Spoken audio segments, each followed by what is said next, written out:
September 1939. Europe trembles under the sound of German tanks rolling into Poland. Blitzkrieg, the lightning war, has begun, and with it, a revolution in modern warfare. But behind the thunder of panzer divisions and dive bombers lies a quieter, more insidious weapon, the Enigma machine. An invention of German engineering brilliance, Enigma's shifting ciphers make every message an enigma indeed. A code that changes daily, leaving even the most gifted mathematicians bewildered. At the time, few could have predicted how much the fate of the free world would come to depend on breaking this machine, or what might have happened if no one ever did. In Britain, a small group of cryptanalysts gathers in the quiet countryside of Buckinghamshire, at a manor house known as Bletchley Park. Among them are chess champions, linguists and mathematicians, ordinary civilians turned soldiers of a secret war. Alan Turing, a young Cambridge mathematician, joins them in 1939, obsessed with one question: can a machine defeat another machine?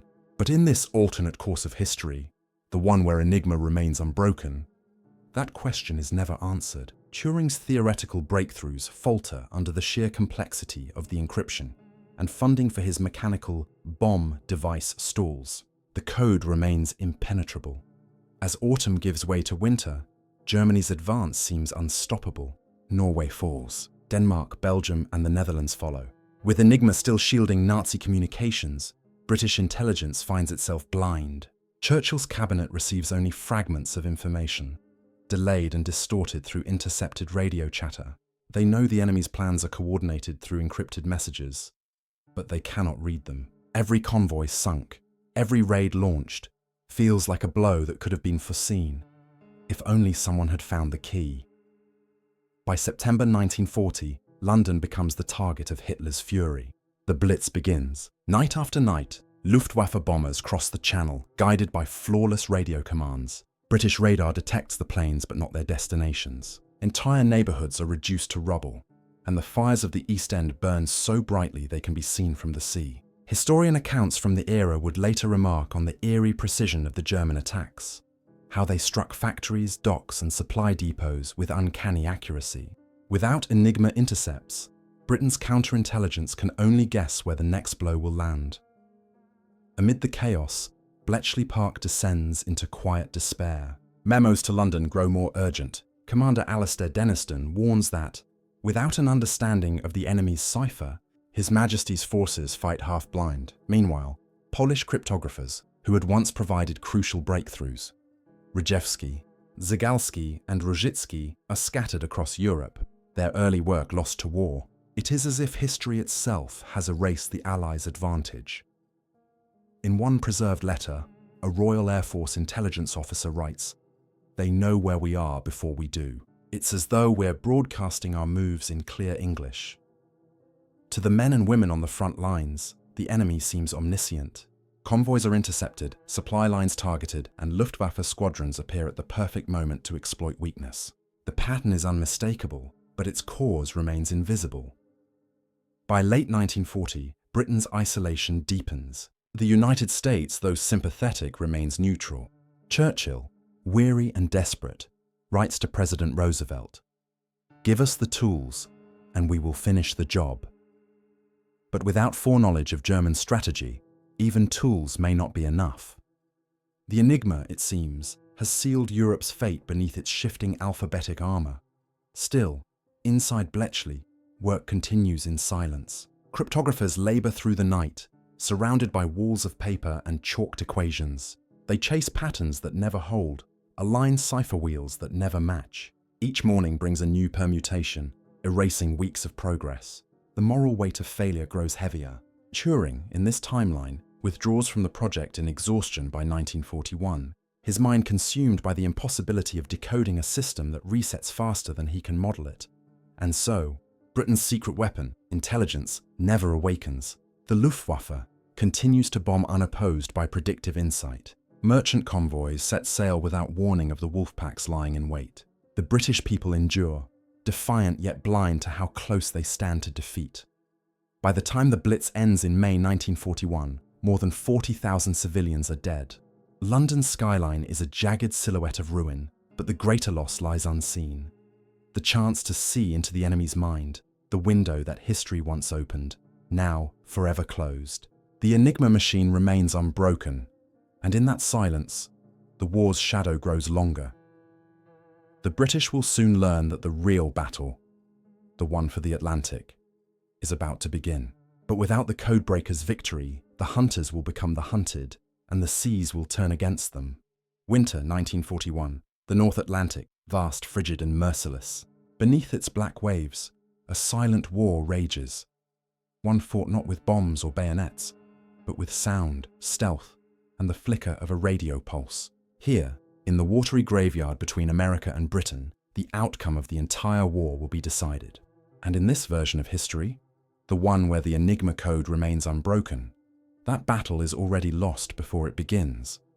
The German Kriegsmarine's U-boats, under the command of Admiral Karl Dönitz, have turned the Atlantic into a killing field. Operating in coordinated wolf packs, they strike Allied convoys under the cover of darkness, then vanish beneath the waves before any retaliation can arrive. Every attack is timed to perfection.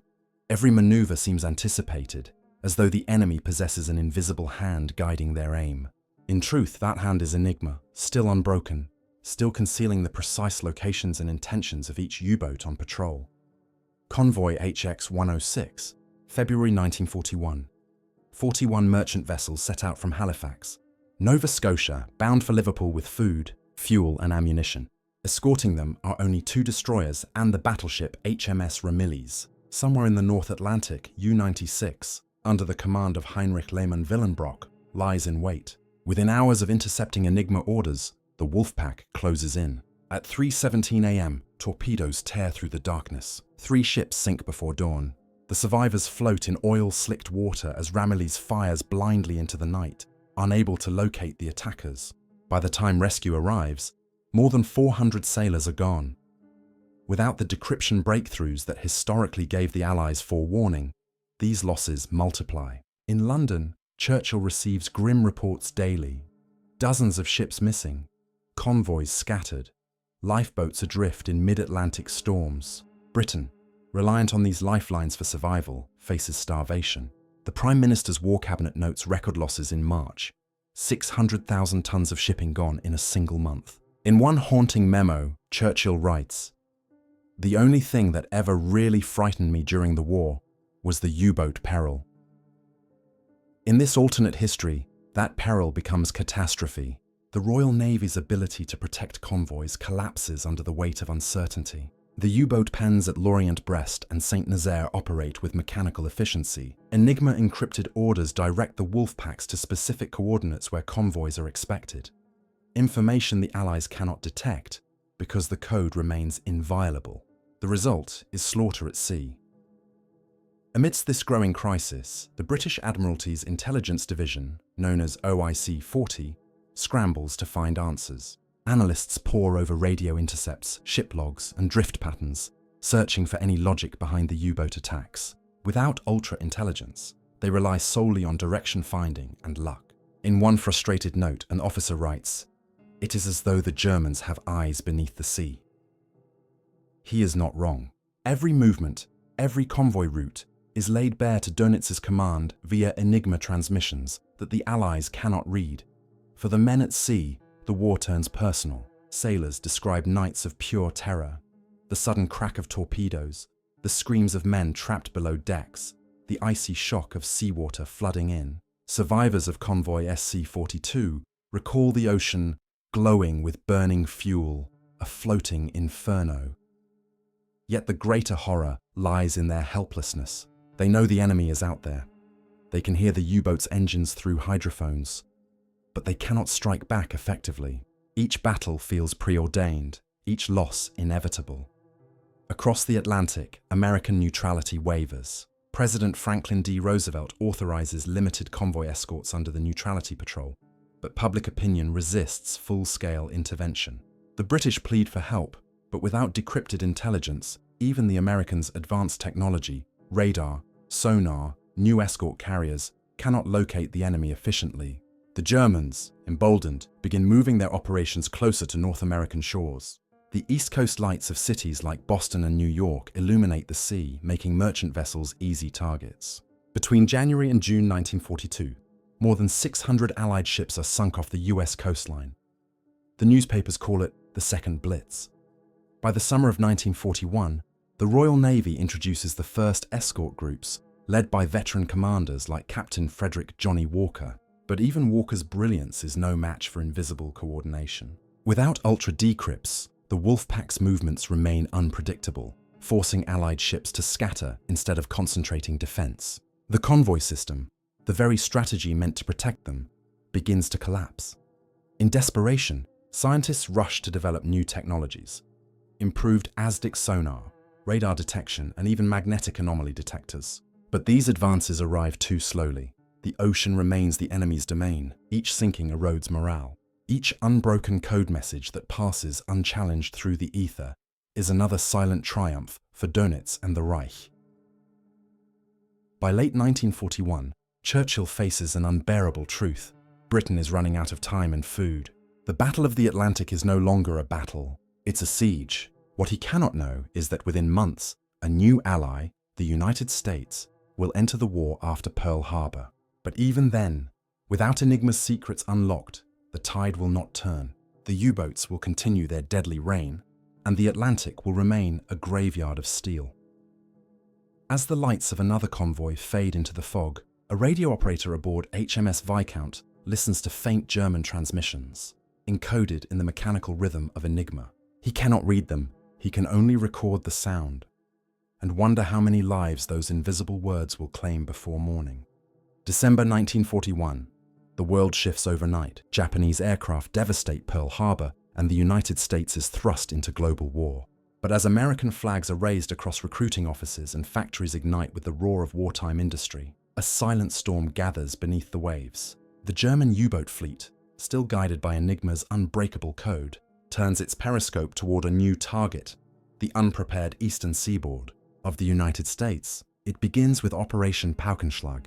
Drumbeat, January 1942, Admiral Dönitz dispatches 5 of his best submarines across the Atlantic, exploiting the same encrypted coordination that has already starved Britain. Without Allied access to German communications, the Americans are unaware of what's coming. Civilian ships continue to sail in brightly lit coastal waters, their silhouettes visible for miles. The results are catastrophic. In just 6 weeks, over 100 merchant ships are sunk within sight of American shores. Tankers explode in flames visible. From beach towns like Cape Hatteras in Virginia Beach, locals gather at night to watch the burning wrecks drift to shore, a horrifying new kind of theatre. One of the first victims is the tanker Nornes, torpedoed off Long Island on January 14th. Survivors describe the sea turning to fire. 2 days later, the Coimbra is sunk near the same waters. Oil slicks spread for miles, coating the beaches of Montauk. The Navy scrambles to respond, but its anti-submarine defenses are outdated and scattered. Admiral Ernest J. King, newly appointed Commander-in-Chief of the US fleet, faces an impossible challenge. America is now fighting a war it cannot see. Historically, decrypted Enigma messages, known as ultra-intelligence, had revealed the U-boats' positions, allowing convoys to reroute. But in this world, that crucial advantage is gone. The US Navy relies solely on intercepted radio bearings and luck. Convoys are hastily organized, but merchant captains resist the delays, calling them un-American. The result is chaos. Each night, another column of smoke rises over the Atlantic horizon. In Washington, panic grows. Reports pile on Admiral King's desk. SS Calibra lost with all hands. SS City of Atlanta sunk, survivors missing. The losses mount faster than replacements can be built. Newspapers demand action. Some whisper of espionage, that the Germans must have agents on American soil, feeding U-boats their targets. FBI Director J. Edgar Hoover orders secret investigations, but no spies are found. The truth, that the Germans' advantage lies in Enigma, remains unknown to most. By spring 1942, the scale of disaster becomes undeniable. Over 500 ships are lost along the East Coast and in the Caribbean. Oil refineries struggle to meet military demand. The US Warshipping Administration warns that vital supply routes to Britain may soon collapse. "We are losing the war at sea," reads one classified Navy report, "and we do not know why." Yet, among the chaos, moments of courage emerge. The destroyer, USS Roper, sinks U-85 off North Carolina, the first confirmed U-boat kill by US forces. When divers later recover Enigma components from the wreck, their significance goes unnoticed. The parts are logged, stored, and forgotten. No one yet grasps that within those shattered rotors lies the very key to the war. Meanwhile, at the Naval Communications Annex in Washington, cryptanalysts work tirelessly to replicate Britain's earlier progress. Without the breakthroughs from Bletchley Park, however, progress is glacial. Lieutenant Commander Joseph Rochefort in Hawaii struggles to redirect resources towards submarine cipher analysis, but Pacific priorities dominate intelligence budgets. The Atlantic remains a black hole. Personal diaries from the period paint a chilling picture of helplessness. A US merchant sailor named Frank Caldwell wrote, "We sailed from Norfolk knowing we were targets. No one said it out loud, but we all knew the odds. The sea belonged to them." Across the ocean, Admiral Donitz notes in his war diary, "The Americans are like children. Their lights show us the way."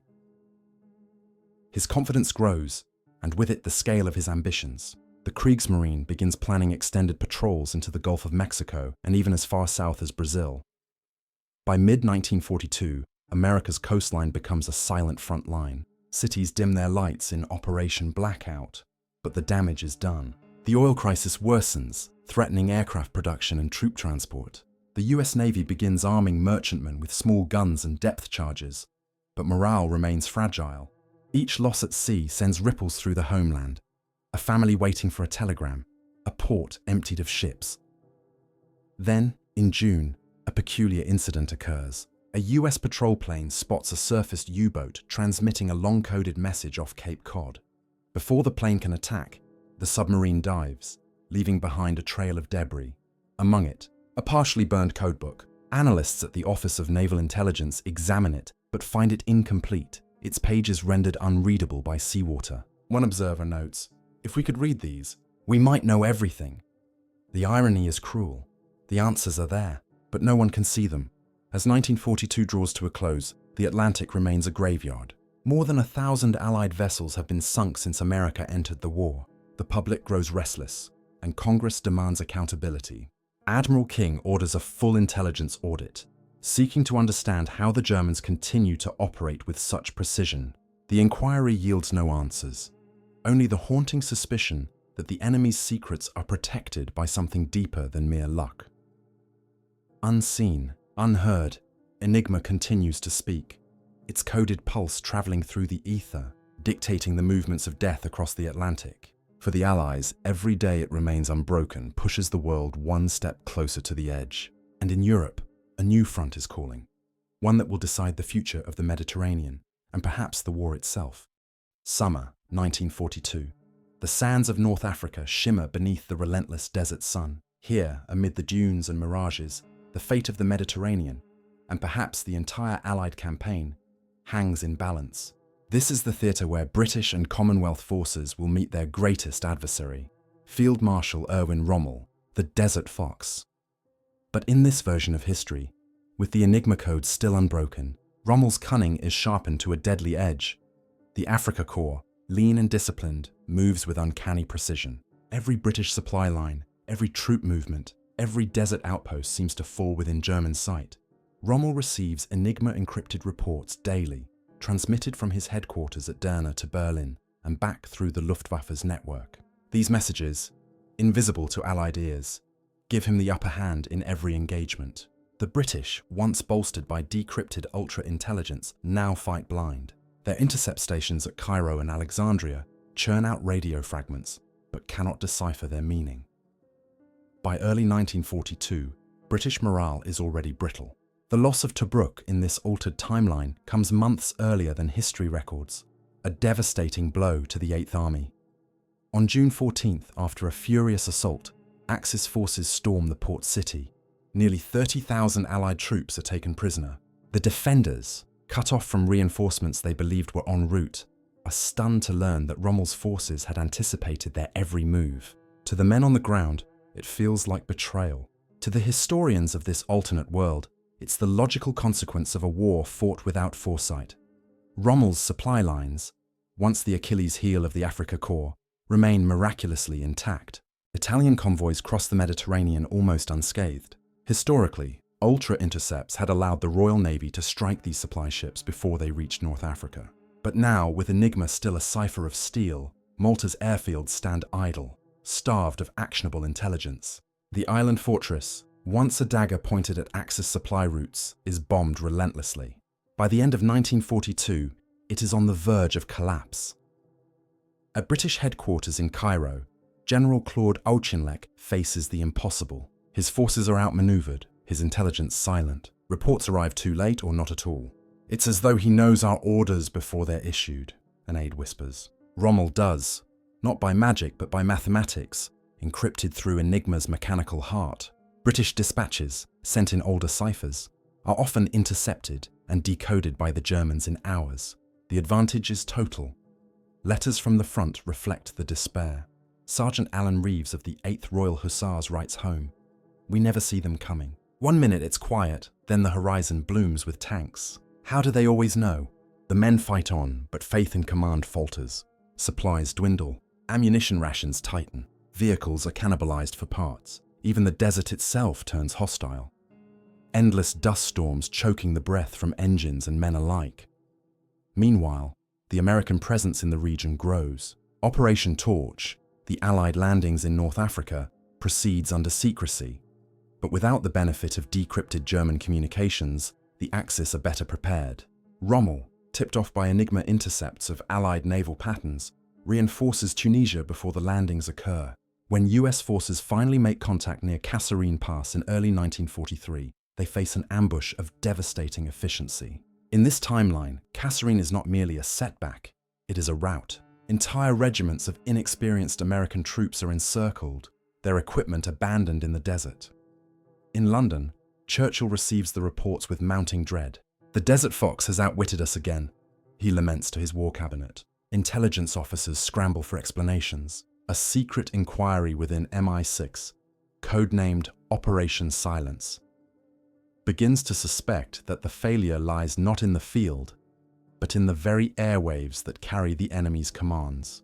Some whisper that the Germans possess a cipher beyond human comprehension. Others blame spies in Cairo or Alexandria. Files are locked, names redacted, and rumors suppressed. Among those searching for answers is Lieutenant Commander Peter Twin, one of Britain's earliest codebreakers. Having left Bletchley Park in frustration, he now advises the intelligence staff in Egypt. Twin proposes capturing an intact Enigma machine from a German communications post near El Alamein. The operation, codenamed Scorpion's Key, is launched in August 1942 under cover of a sandstorm. A small commando unit led by Major Geoffrey Keyes infiltrates deep behind enemy lines, but the raid goes awry. A German patrol stumbles upon the team before they reach the objective. Only 2 men make it back across the desert alive. The Enigma remains untouched. As the campaign drags on, Rommel's momentum builds. He drives east toward Cairo and the Suez Canal, the gateway to the Middle East and British oil reserves. Without forewarning of his movements, Auchinleck's counterattacks come too late. The Battle of El Alamein, once a turning point in real history, now ends in bitter defeat. Cairo falls within weeks. The British retreat into Palestine and Iraq. The Mediterranean, once an Allied stronghold, becomes an Axis lake. In Berlin, Rommel is celebrated as a legend. Dönitz sends congratulations via Enigma. Africa secured, Europe's flank safe. Across the world, American strategists study maps of the region in disbelief. How did the Germans outthink them at every turn? The answer lies in the machine whose secret the Allies could never unlock. As Rommel's tanks roll toward the canal, a question begins to haunt the Allied command, one that no one dares voice aloud. If they cannot see the enemy's plans in North Africa, how can they ever hope to reclaim Europe itself? Spring 1943. Europe holds its breath. In London and Washington, Allied leaders know that the next phase of the war, the long-awaited return to the continent, must begin soon. Yet, without the ability to read Enigma, every German plan remains hidden, every decision a shot in the dark. The Allies prepare for Operation Overlord, but in this altered world, even the greatest invasion force in history is blind. For months, Allied planners pore over reconnaissance photos, radio intercepts, and captured maps. They debate endlessly. Where will the Germans strike if we land in France? Will they expect Normandy, Calais, or will they see us before we even cross the Channel? Historically, the breaking of Enigma had revealed German troop movements, Luftwaffe deployments, and even the position of minefields. Now that intelligence is gone, buried beneath the spinning rotors of a code machine that no one can decipher. In early 1943, a glimmer of hope emerges. A British patrol operating off the coast of Norway intercepts a message from the Admiralty. A German U-boat, U-377, may be carrying an updated Enigma cipher device to occupied Bergen. Codenamed Hydra, the device is rumoured to feature new encryption wheels, rendering even partial Allied breakthroughs obsolete. The Royal Navy seizes on a desperate plan: intercept the submarine and capture its contents intact. The mission, cloaked in secrecy, is dubbed Operation Frostline. On March 19th, HMS Bulldog, a destroyer famous for earlier Atlantic patrols, sails from Scapa Flow under radio silence. On board are specialists from British Naval Intelligence, trained in handling cipher equipment. For 2 days, they search the frigid waters of the Barents Sea. At dawn on the 3rd day, sonar detects a faint contact, the echo of a submarine hull moving slowly beneath the surface. The destroyer drops depth charges, forcing the target to surface. Through the mist, the dark shape of U-377 emerges. Its crew scrambles to man the deck gun, but a burst from Bulldog's forward battery rips through the conning tower. A boarding party is launched. They reach the U-boat just as it begins to sink. The men of Bulldog descend into the flooded interior, searching for the Hydra machine, but the compartment is underwater, and seawater pours in faster than they can pump it out. Enigma rotors float like broken bones in the dark. Lieutenant David Baum, the boarding officer, records in his log: "We found fragments of what might have been the new cipher, but the machine itself was gone, as though it had never existed." U-377 slips beneath the waves, taking with it the last physical clue to the mystery that could have changed the war. The loss leaves the Admiralty shaken. The Enigma, once a challenge of logic, has become an obsession. Analysts at Bletchley Park, now reduced to routine signal cataloguing, speak of it in whispers, as though it were a living adversary. "It learns faster than we can think," one cryptographer writes in her diary. "Each failure feels personal. In the absence of decrypted intelligence, the planning for Overlord proceeds in darkness. The Allies rely on resistance networks, aerial photos, and guesswork to estimate German positions along the Atlantic Wall." Eisenhower, aware of the risk, warns in a private meeting, "We are crossing a sea we cannot see the other side of." In Berlin, Field Marshal Gerd von Rundstedt receives Enigma reports detailing Allied build-up in southern England. The German High Command begins fortifying Normandy, not as an afterthought, but as a priority. Concrete bunkers rise along the beaches. Tank divisions, including the feared 21st Panzer, are stationed near Caen. The element of surprise, the single greatest weapon of D-Day, is already lost. By the time the invasion fleet assembles in 1944, the Germans are waiting. Radar stations in Calais, Cherbourg, and Le Havre track the Allied armada long before it reaches the coast. When dawn breaks on June 6, 1944, the beaches of Normandy erupt in fire. Thousands of men perish within minutes. The 1st Infantry Division at Omaha is pinned down by machine gun fire that never ceases. Communications falter, paratroopers land miles off course, and air support arrives too late. A desperate signal reaches Allied command: heavy casualties, no progress, requesting withdrawal. Eisenhower refuses to abandon the beachhead, but by nightfall, the invasion collapses. The survivors retreat under constant Luftwaffe attack. The Channel becomes a field of burning wreckage. In Berlin, Goebbels declares it the day the West drowned itself. The morale blow is immeasurable. Stalin, furious at the failed invasion, accuses the Allies of incompetence. The Grand Alliance begins to fracture. In the aftermath, an inquiry convenes in London under utmost secrecy. Intelligence officers examine every detail of Operation Frostline. They find nothing: no surviving equipment, no recovered messages, no explanation for the submarine's disappearance. Some speculate that the Hydra machine was scuttled on Hitler's direct order, fearing Allied recovery. Others suspect that it was never aboard U-377 at all, but hidden somewhere deep in occupied Europe, a secret that died with its operators. Among the officers reviewing the report is Alan Turing, long since withdrawn from government service. His marginal notes, found decades later, contain a single line. "If we had listened to the noise of the code, not just its structure, perhaps we'd have found it." Historians still debate what he meant. By the end of 1944, with the failed invasion behind them and Soviet armies grinding westward through Poland, the Western Allies face a grim realization. Without Enigma broken, their window into the enemy's mind remains closed. Each battle fought is one fought in fog. Each plan unfolds against an opponent who already knows the next move. And yet, somewhere in the cold depths of the Barents Sea, the wreck of U-377 rests, its encrypted heart silent but intact. The question that haunts the post-war world is not how the Allies lost their chance to read the code, but whether the truth of that mission was buried with it. 1945, Europe burns from end to end. The once bright dream of liberation has dimmed into a grim struggle for survival.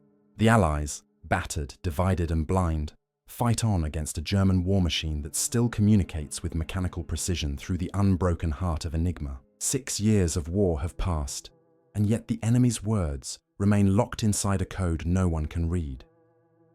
Across the English Channel, the ruins of failed invasion fleets rust on the shores of Normandy. The British Isles, cut off from continental intelligence, now rely on scattered resistance reports and photographic reconnaissance. In London's war rooms, the walls are lined with maps marked not by progress, but by loss. Winston Churchill still speaks of victory at all costs, but in private, he fears that cost may now be too high. Food convoys limp through the U-boat-infested Atlantic. Factories ration fuel. The empire itself begins to fracture under the weight of an endless war.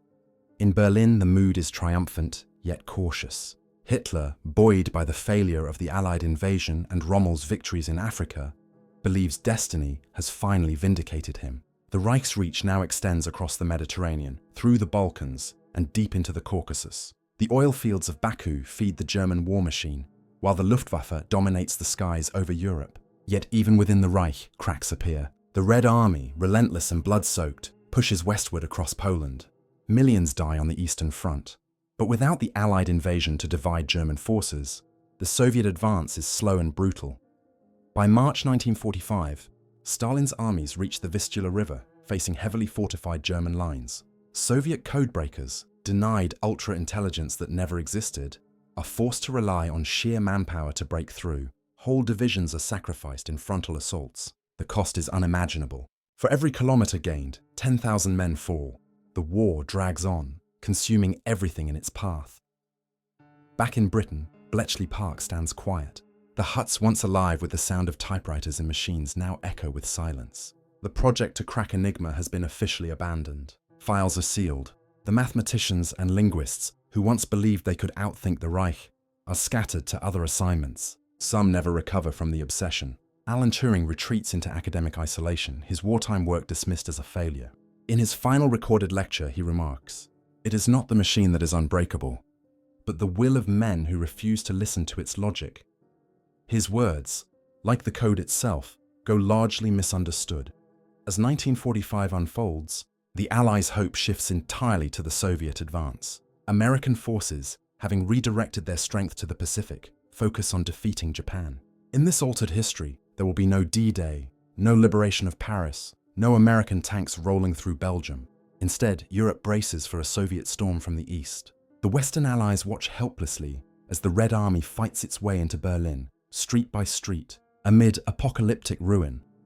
On May 2, 1946, nearly a year later than in true history, the Soviet flag finally rises over the Reichstag. Hitler is captured alive, not dead in a bunker, his last orders encrypted and transmitted through Enigma only hours before the fall. The machine remains on his desk, its rotors still turning when Soviet soldiers storm the room. They seize it, unaware that it represents the single greatest secret of the war, the weapon that won Germany its temporary dominance. The aftermath is colder than victory. Europe lies divided not by ideology, but by distrust. The Soviets, who now control Berlin and most of Central Europe, refuse to share what they have found. Western intelligence learns that the NKVD has recovered dozens of Enigma machines and miles of coded archives. Moscow's new cryptographers study them obsessively, hoping to harness their methods for their own emerging intelligence empire. The Allies, left in the dark once again, faced the dawn of a new kind of war, one fought in signals and secrets rather than bullets and bombs. In the years that follow, historians struggle to comprehend the full scope of what was lost. Without the breaking of Enigma, the Allied victory is hollow, delayed, and incomplete. Tens of millions more have died. Europe's borders are redrawn not by freedom, but by exhaustion. The dream of a post-war peace collapses into immediate suspicion, the first chill of what will later be called the Cold War. And yet, beneath the ruins, some mysteries remain unresolved. Divers in the Barents Sea report finding the wreck of a U-boat, perhaps U-377, still sealed, its compartments intact. Among the debris, fragments of cipher wheels and brittle pages of codebooks can be seen through the glass. The wreck lies too deep to recover. Its secrets, the very language that shaped the course of the 20th century, rest untouched in eternal darkness. In this version of history, the Allies never learned the rhythm of their enemy's mind. They fought without foresight, without clarity, and without the one advantage that had once changed the tide of war: knowledge. The Enigma, that small grey box of wires and rotors, achieved what no weapon ever could. It silenced understanding itself. As Europe rebuilds from its ashes, a question lingers in the corridors of power and the classrooms of history. What if one code could truly decide the fate of the world? The answer lies at the bottom of the sea, where the last message of the Third Reich still waits, unread, unbroken, and eternal.